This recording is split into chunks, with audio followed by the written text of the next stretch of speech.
Welcome back to my channel for Over 50 Not Dead Now What. Okay, if you don't know what this is about because you've just tuned in because of the interesting title or whatever, then this is a channel that I've dedicated to everything to do with people getting over 50. Up until now, most of the time, we've been talking about my health. But other things that we're going to talk about on this channel are anything to do with financial and anything to do with death and coming up to it and so on and so forth. Something that came to my notice a couple of weeks ago, and I've been doing some research on it, but at least here's a warning, okay, that it could end up costing you £20,000 to die. We're talking about probate, okay? Let me explain what probate is. A system that allows somebody to dispose of a person's assets on their death. Now, that may be you if, for instance, one of your relatives have died, your nearest and dearest, for instance, your mother, your father, that kind of thing, and there is nobody else to take care of things. It may be you. They may have already considered this and gone to a solicitor, and a solicitor may be the executor. That's one of the people who's going to take care of the will and everything that's left from that person, all right?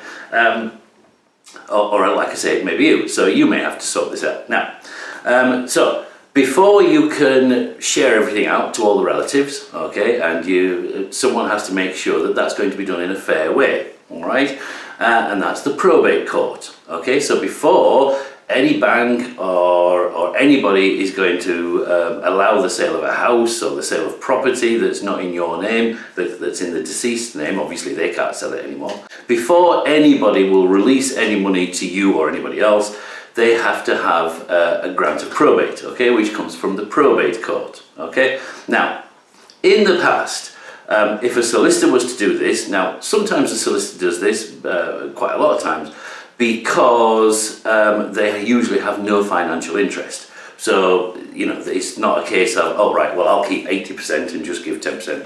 They've got no financial interest. So apart from a basic fee, which they get one way or the other, it doesn't matter to them who gets 10%, who gets 20%, etc. So they're seen to be quite impartial.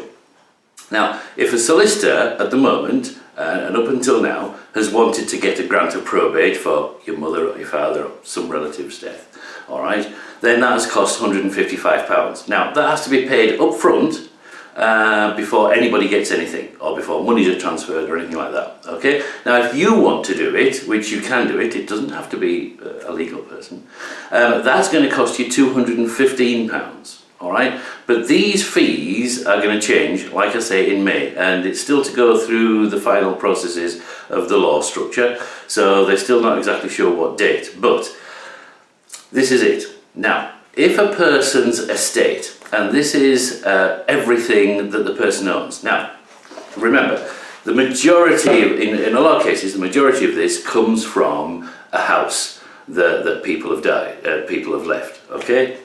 Family home, that kind of thing.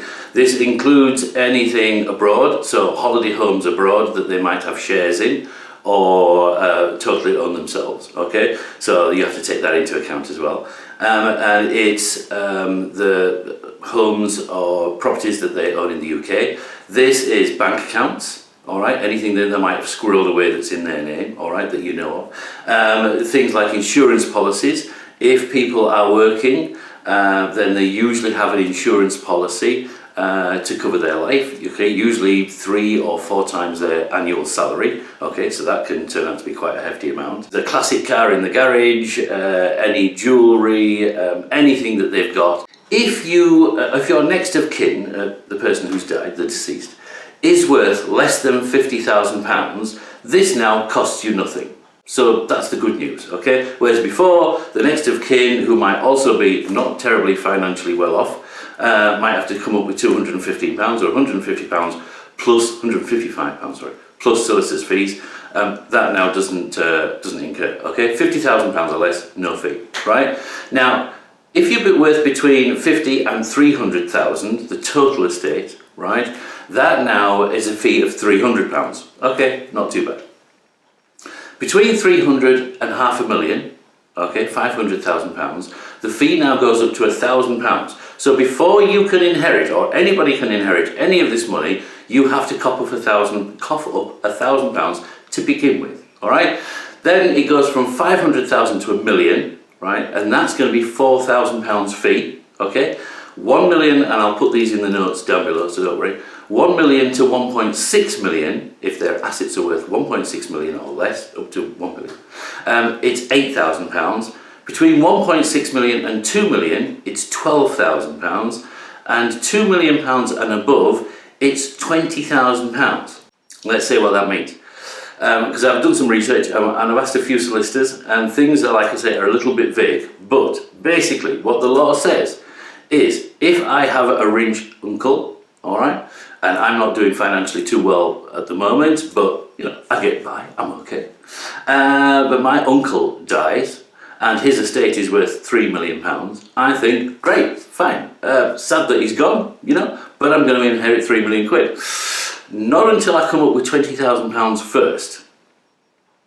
And if I'm not financially well off, I don't have £20,000 to put into the probate court to eventually, within a few months, hopefully, get some money. Now, remember, if that's a majority that's in a house, if that's not in cash through other funds, then we've got to sell the house first, and that could take a few months. So I've got to borrow £20,000 or get £20,000 or find £20,000 in order to get the rest of it.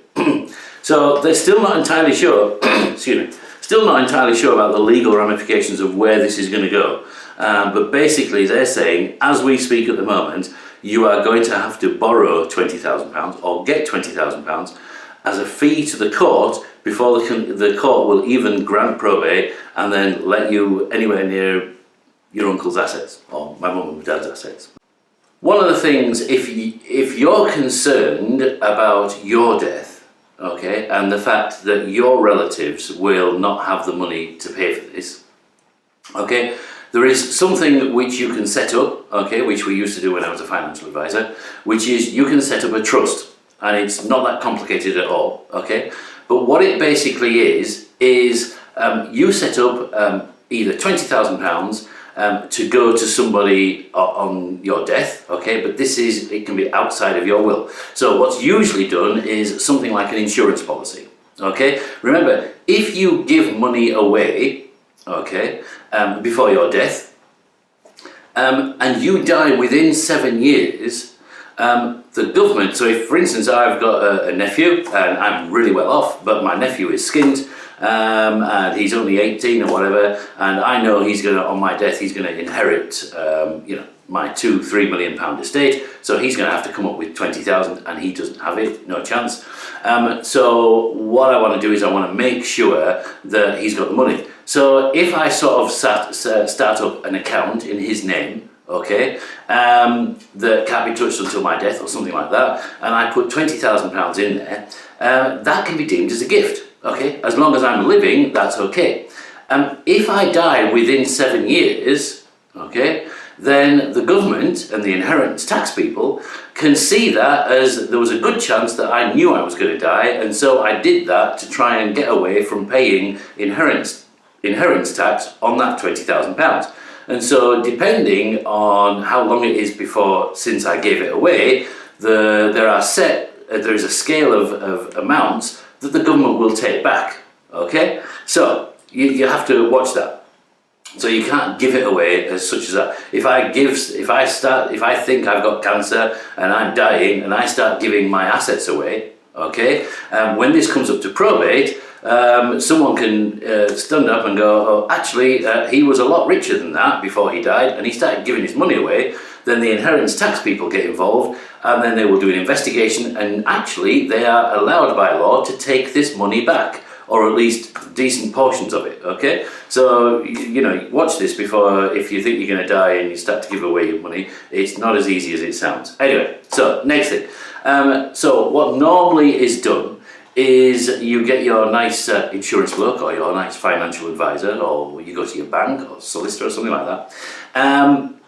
Independent financial advisor is good, okay? And you set up an insurance policy on your death, okay, that pays out my nephew, okay? And yeah, if you want to set up an insurance policy to pay my nephew, great. But basically, okay, so I set up an insurance policy. Now, technically, I put it into trust, okay? So I pay the premiums, okay? And from that moment on, when and if I die, the insurance company pays out my nephew because the trust says that I do not own it. So when I die, that doesn't go to me.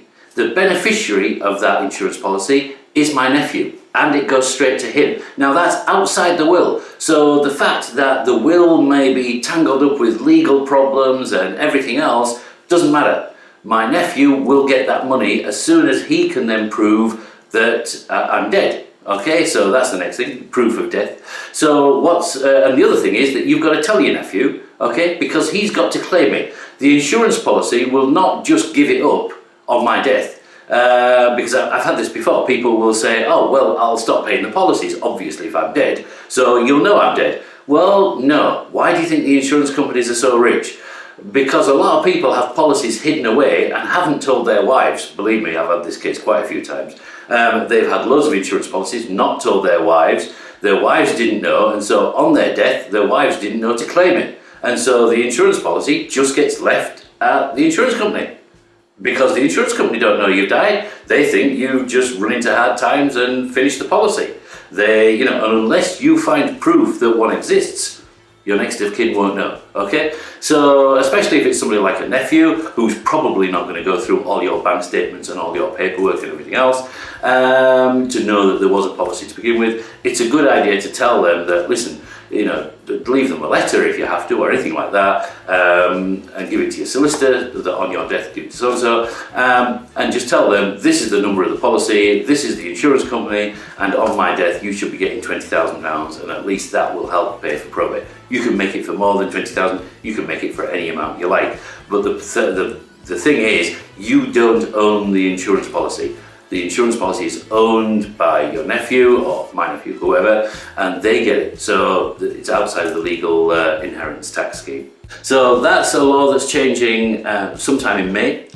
This is now the end of March, and we still don't have a definite date as yet when this is going to happen. So we need to watch this space, basically, and I will find out more and more. Remember, one thing I forgot to mention, this is for the UK. Okay, the laws change in America, the laws are different over there, Europe, Asia, the rest of the world. This is for the UK primarily, okay? So if some of you are abroad and have got facts and figures, by all means, give them to me, or if you've got some news, give them to me, and for our relatives and friends and people overseas watching, we'll keep in touch with them as well. All right, brilliant. Cheers. Thanks for now. Bye-bye.